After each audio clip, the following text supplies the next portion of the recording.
Okay. So we are now moving on to the 5 hindrances. Abandoning the 5 hindrances is the next theme for Dhamma the theme for the winter retreat. And I'll be doing 2 readings and then playing some audio. And so I'll start off with a reading from Working with the 5 Hindrances by Ajahn Thitapanno, a monk who's just a little bit junior to Longpa Pasana from our tradition. And I'll just be reading a few excerpts from the introduction to that book.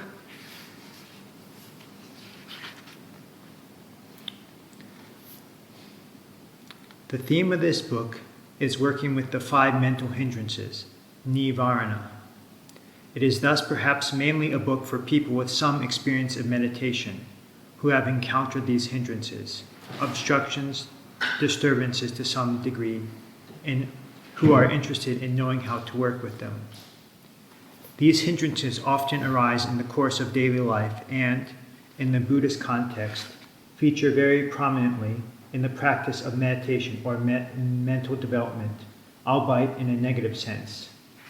Thus, in order to support a peaceful life and the steady deepening of meditation, some work on the hindrances can be very helpful. Perhaps you have not come across all of them so far, but just give it some time. They are mental hindrances in the practical sense that they hinder the development of the mind.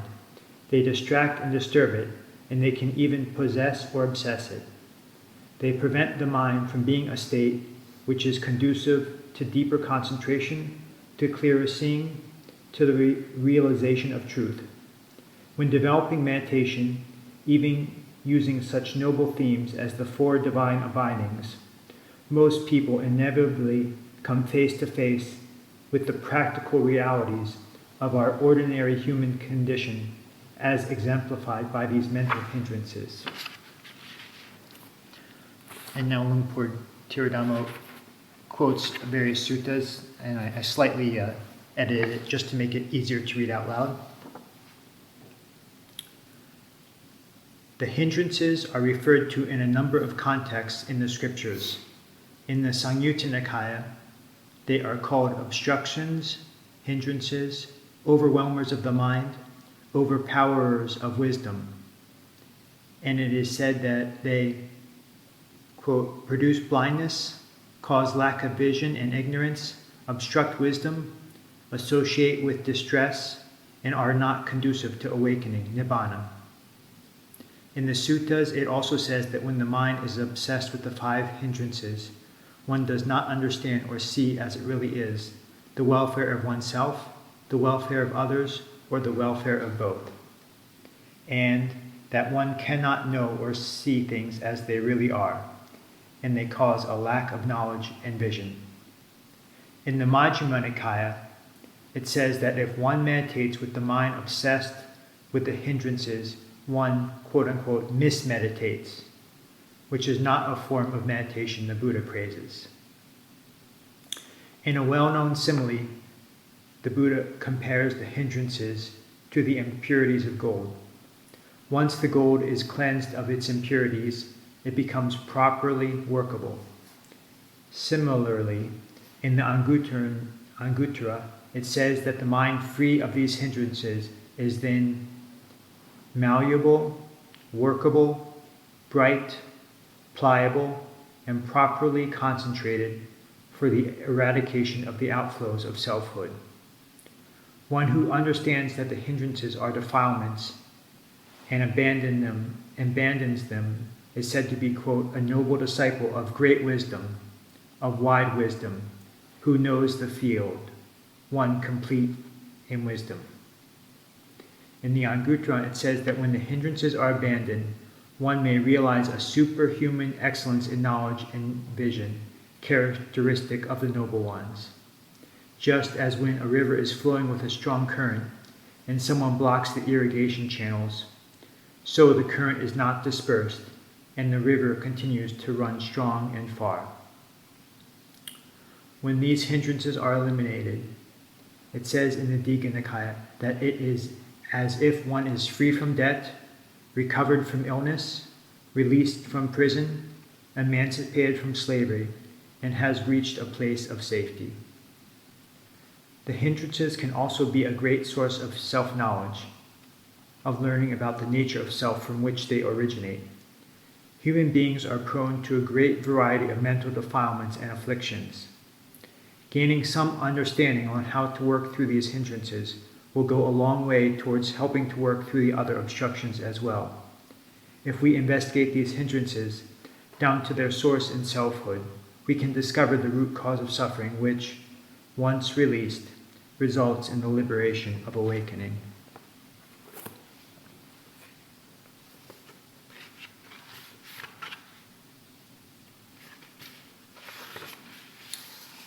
The 5 hindrances.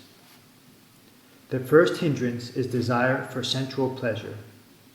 It is that attitude of reaching out for sense stimulation, wanting, longing for, desiring it.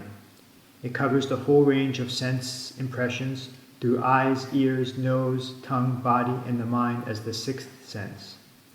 These are the source of all our impressions of the world, and through them there is the possibility for desire, longing, wanting, and attraction to arise. While these usually focus on pleasant experience, the hindrance can also apply to any type of experience for the sake of contacting sense impressions.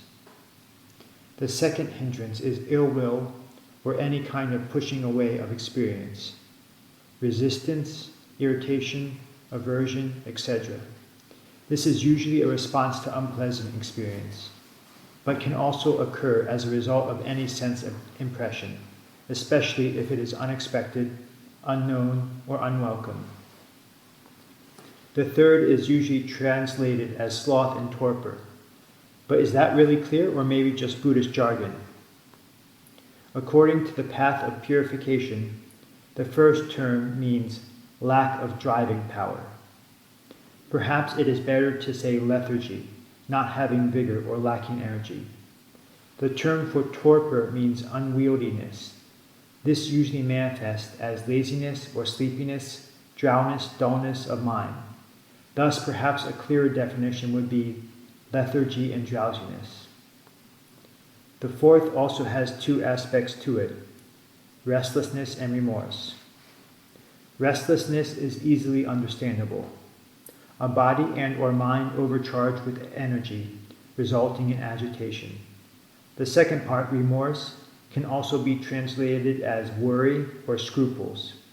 This means that it is more to do with the arising of remorse from thinking about or worrying about one's unskillful actions.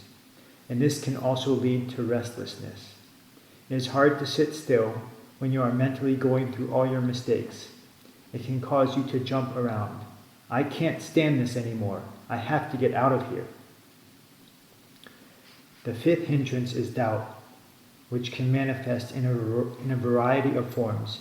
It can be skeptical doubt, uncertainty, perplexity, specifically with regard to the teachings or the training, or even self-doubt about one's ability to do the practice.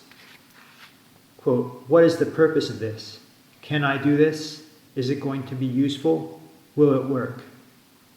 It can also be a state of confusion, worry, or indecision. It causes wavering and vacillation, and at the extreme, it paralyzes us, preventing us from initiating any activity.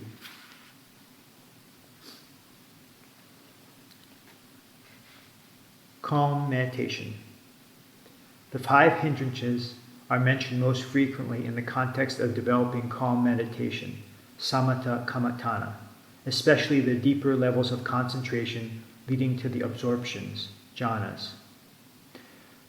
The absorptions can only be experienced when these hindrances are at least temporarily suspended. This would usually involve some degree of working through them, particularly in their course levels, and then using the power of concentration to override their effects. These absorptions are usually mentioned in the context of the monastic training, so the meditator would already have established a wholesome foundation by maintaining a high standard of morality, practicing restraint of the senses, and living a simple and contented lifestyle. These particular practices would give valuable support for reducing the effects of some of the hindrances. The practice of calm meditation involves the sustained and dedicated focus of attention upon a meditation object. Thus, one does not pay attention to distractions or disturbances, with the result that the mind becomes single-minded upon the meditation object, and the hindrances are suppressed through not attending to them. Quote, "Giving up worldly desires, he abides with a mind freed from worldly desires. His mind is cleansed of them. Giving up ill will and hatred, friendly and compassionate to all living beings, his mind is cleansed of ill will and hatred. Giving up lethargy and drowsiness, perceiving light, mindful and clearly knowing, his mind is cleansed of lethargy and drowsiness. Giving up restlessness and remorse, with an inwardly calm heart, his mind is cleansed of restlessness and remorse. Giving up doubt, he abides having overcome doubt, without uncertainty as to wholesome things. His mind is cleansed of doubt. When he sees that these 5 hindrances have been given up, gladness arises. Greatly gladdened, rapture arises. Rapturous, his body is calmed. With a calm body, he feels happiness. With happiness, his mind is concentrated. Being thus aloof from sensuality, aloof from unskillful conditions, he enters and abides in the first absorption, which is accompanied by initial and sustained application of mind, and with the rapture and happiness born of seclusion. And with this rapture and happiness born of seclusion, he fills, suffuses, overflows, and pervades his entire body, so that there is no part which is not untouched by this rapture and happiness born of seclusion. So I'll stop there, and now I'm going to be doing a reading from Ajahn Thitapanno's translation of the Mahāsapura Sutta, Majjhima Nikāya 39. And Lungpa Pasano, he gave a presentation on the hindrances, and he read through this sutta and made the point that the Buddha, in teaching the abandoning of the 5 hindrances, doesn't just teach it as a standalone practice, but rather it's part of a greater context. And so of various trainings. So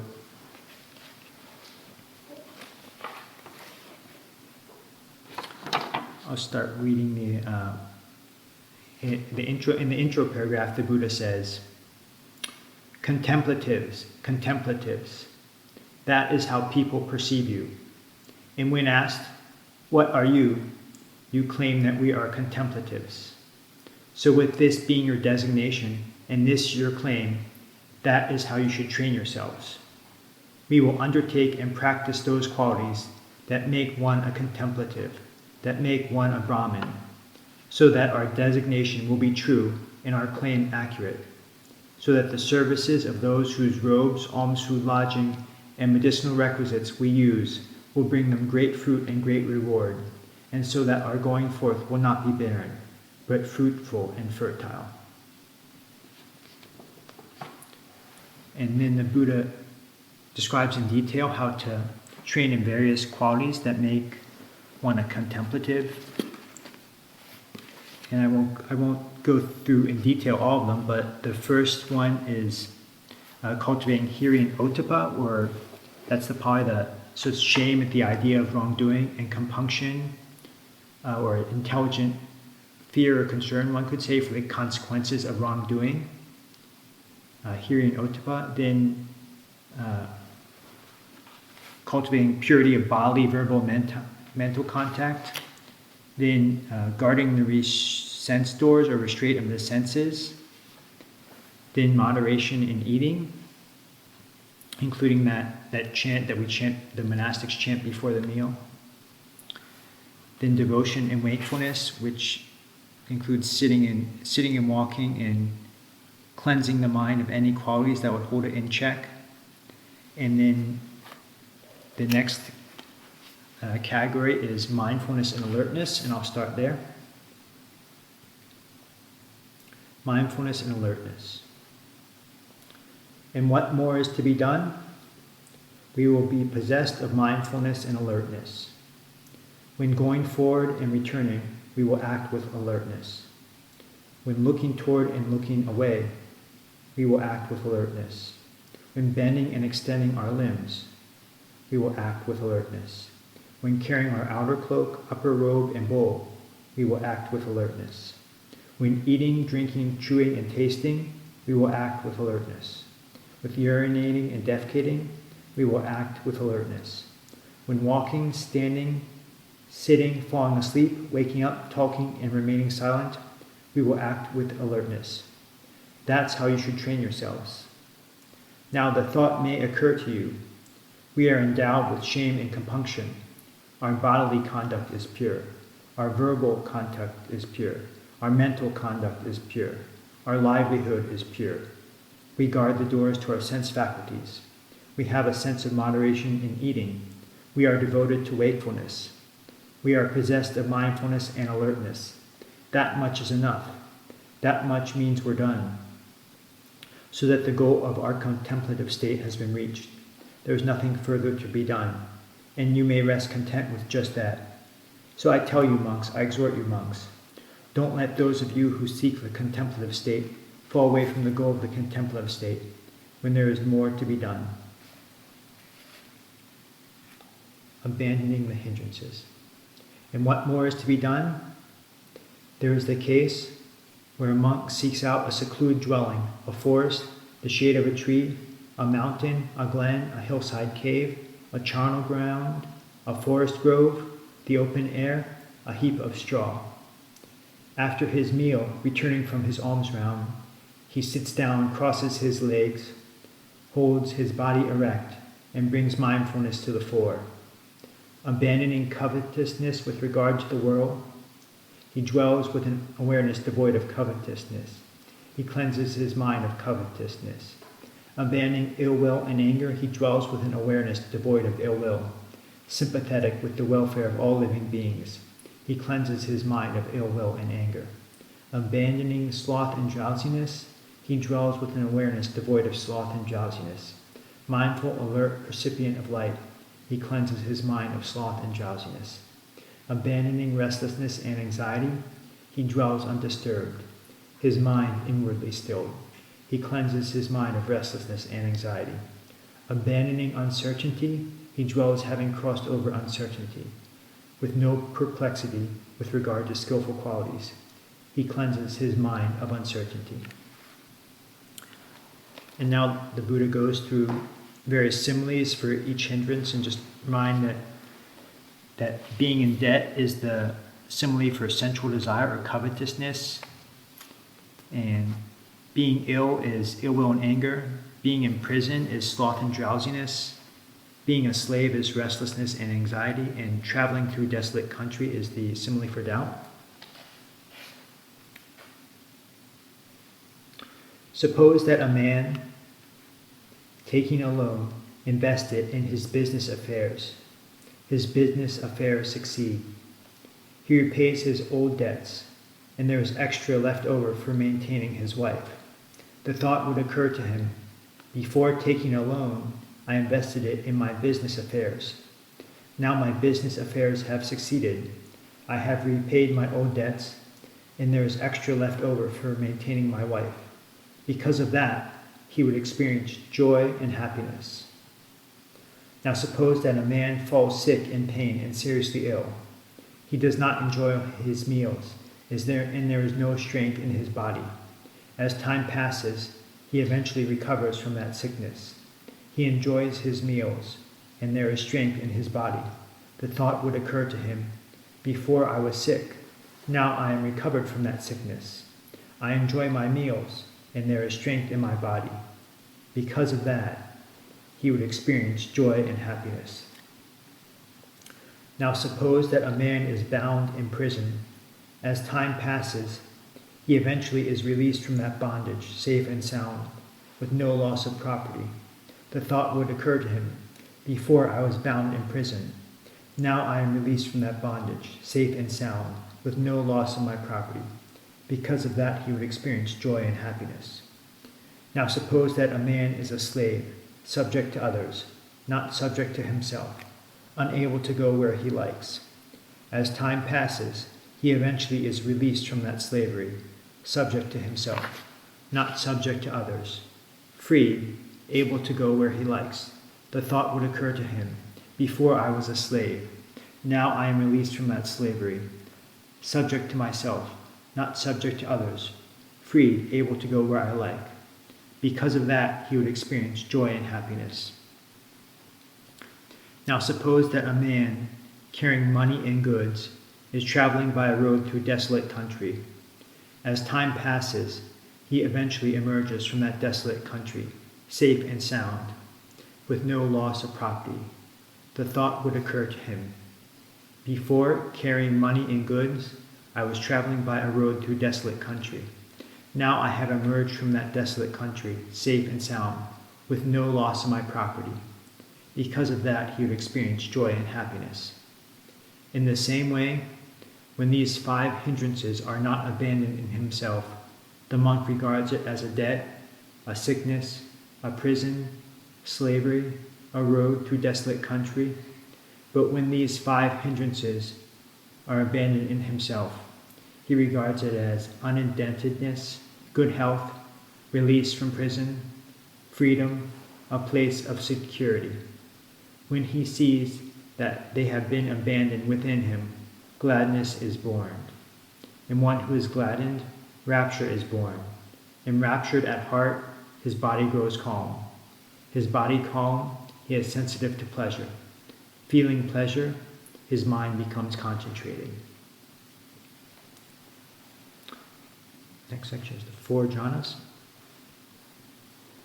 Quite secluded from sensuality, secluded from unskillful qualities, he enters and remains in the 1st jhana, rapture and pleasure born of seclusion. Accompanied by directed thought and evaluation, he permeates and pervades, suffuses and fills this very body with the rapture and pleasure born of seclusion. Just as if a dexterous bathman or bathman's apprentice would pour bath powder into a brass basin and knead it together, sprinkling it again and again with water, so that his ball of bath powder, saturated, moisture-laden, permeated within and without, would nevertheless not drip. Even so the monk permeates this very body with the rapture and pleasure born of seclusion. There is nothing of his entire body unpervaded by rapture and pleasure born of seclusion. So I'll stop there, but the sutta goes on to the destruction of the effluence.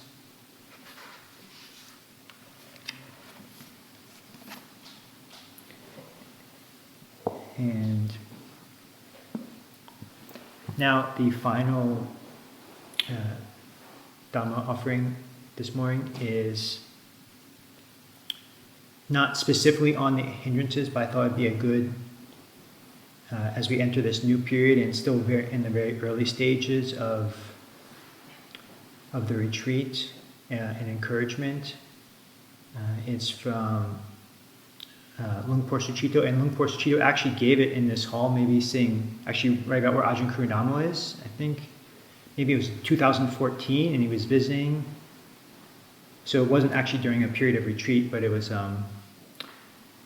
quite a rousing talk. But actually, most of it was lost. But this is the last 11 minutes of the talk, and I've listened to it many times and find it quite helpful. So I thought maybe others might also find it helpful. No, just today, as I was doing some walking meditation, just walking up and down the path and thinking, to lift the foot. What if, you might die before your foot touches the ground? Just bearing that in mind, taking the Maranusati to that level where you lift your foot, and you're assuming, the assumption is, I'm going to get to the end of the path. So I don't think it, I just assume it. I'm going to walk from here to get to there. And that's going to happen. Really? Who says that? You know? It's not a thought, is it? It's not something I'm deliberately thinking and planning and scheming about. It's just this level of assumption. And what that does, when I assume that in the back of my mind, I walk up and down for an hour, do walking meditation for an hour, so how long should I do walking meditation for? Some people say you should do a lot of it. And Paul Liam did 3 hours, 6 hours a day. Do I really need to do that? My feet, I get tired. I'd like to do sitting meditation, and this sort of stuff, and how long for, and what's the right system, the speed, and while walking meditation, it's already gone wrong. This is walking meditation. This is walking proliferation, which I'm quite good at already.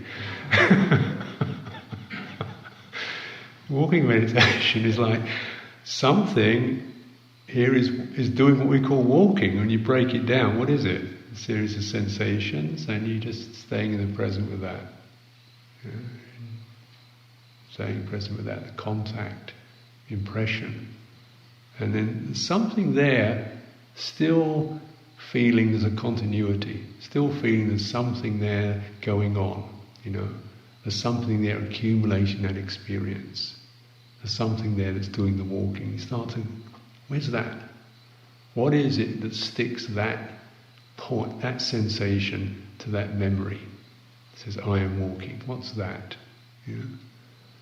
There's this sensation, and that sensation sits within a field of assumption of, that was, it's not verbal, but the assumption is there's somebody here doing the walking, and we'll go on, we'll do 5 of these and so forth, this is going quite nicely, or whatever. What's that? This is for meditation, this is one of our our difficulties, you could say, or our less apparent difficulties, because of course there are many challenges and difficulties, but the Buddha's pointing to certain root assumption difficulties, and one of these is assumption of permanence.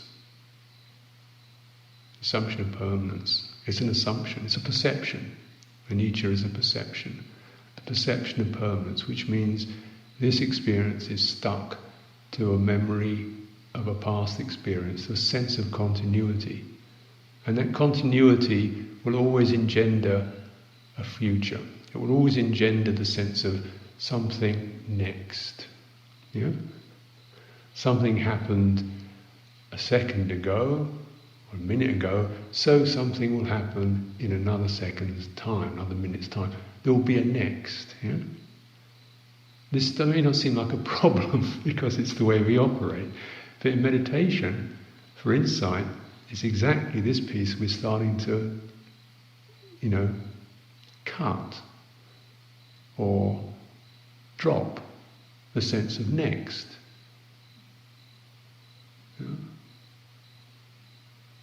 Because when the sense of next is there, this is called becoming, this is where it is, and then next, and then there'll be a next, and then where will it get me to? That starts to come in. How well am I doing? Where will it go to? What will happen after 10 minutes of this, or an hour of this, or how long does it take before I get somewhere with this? How long do you have to meditate? How many years do you have to meditate? How many lifetimes do you have to meditate before? That's where it starts with a second. It goes to a minute, it extends to an hour, it becomes a career, and it takes you into the next birth of next. And so when we prime the mind with Maranasati, we say, what about if there's no next? Why does there have to be a next? What's that? And it's just a piece of mental structure, a piece of mental concoction, a piece of mental imagination. There's just this. And there's no past in there either. So we begin to break up or not keep concocting that tenacious piece of mythology of time.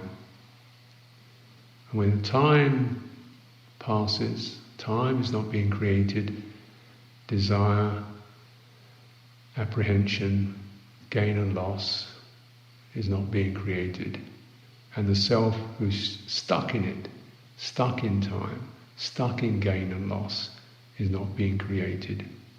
This is the benefit. This is how it really comes to fruit, as the mind is then released from these concoctions. In meditation, this is something we can do. This is something we can tune into. We don't need the time there. Daily life, yeah, you have to bear that in mind. You try and clean up your becoming into something that's trim, suitable, not going to be a burden, not going to weigh you down. You trim it, you clean it, you rehearse it, you look at it, you groom it every day. What do you don't need? Yeah. Let your becoming be at least something you're conscious of and clear about and contented with. But then when you come to meditation, how much of that do you really need anymore? Because the Buddha was very clear, saying, the deathless Nibbana is the end of becoming.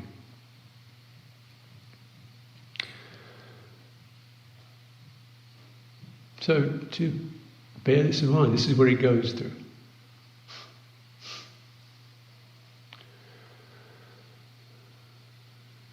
In our lives, in our situation here, this wonderful opportunity, having been offered this teaching, the Buddha's teaching, place to practice, companions in the way, safe, trustworthy guardians, reasonable body. This is like, don't use it, don't quibble over it, don't get lost in the details. Don't get fussing about who's got the best knees,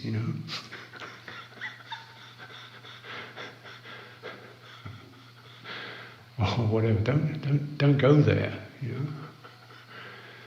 This is like a raft of reeds on the ocean, like reeds, a raft of reeds. It will only last so long before it breaks up. But it's lasted long enough. This is the possibility of the sasana, of the Buddha Dhamma, of Abhayagiri Monastery, of this particular occasion that's come to us in our lives. It's a raft of reeds. It's going to be good enough, long enough, adequate to do what you need to learn to fly, to get off. Don't spend your time on a raft of reeds playing chess or fiddling around trying to shape it up. Just make it decent, clear, so you can do what you need to do. This is our way of recollecting, and then our lives are kind of free from entanglement and perpetuity and all that accumulation. And then we see, on this time, what can one bring forth in sharing, in friendship, companionship, encouragement? Let that be done. Please do it. Do it now. Do it now. Do it today. What is to be practiced? Practice now. Practice today. Do it clearly. This way we will use this raft for its true purpose. The Buddha said it's there like even the Dhamma itself. Carry us across, not to be carried around in your head afterwards. After you got to the other shore, just use it and keep it in good shape. When we recollect this doesn't make us despise our bodies, but realize the precious opportunities they have to look after them so they become a vehicle for liberation. You look after the friendships and the companionships, not despise them or reject them because you're going to leave them, but treasure them as something we have this day for, precious day for. it's quite likely, it seems unlikely, that I will see all of you again before I die. You know? So if there's something to be said, something to be done, something to be encouraged, I do it now. You know?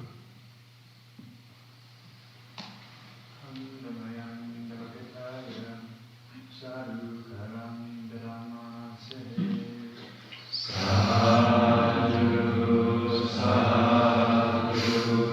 sadhu.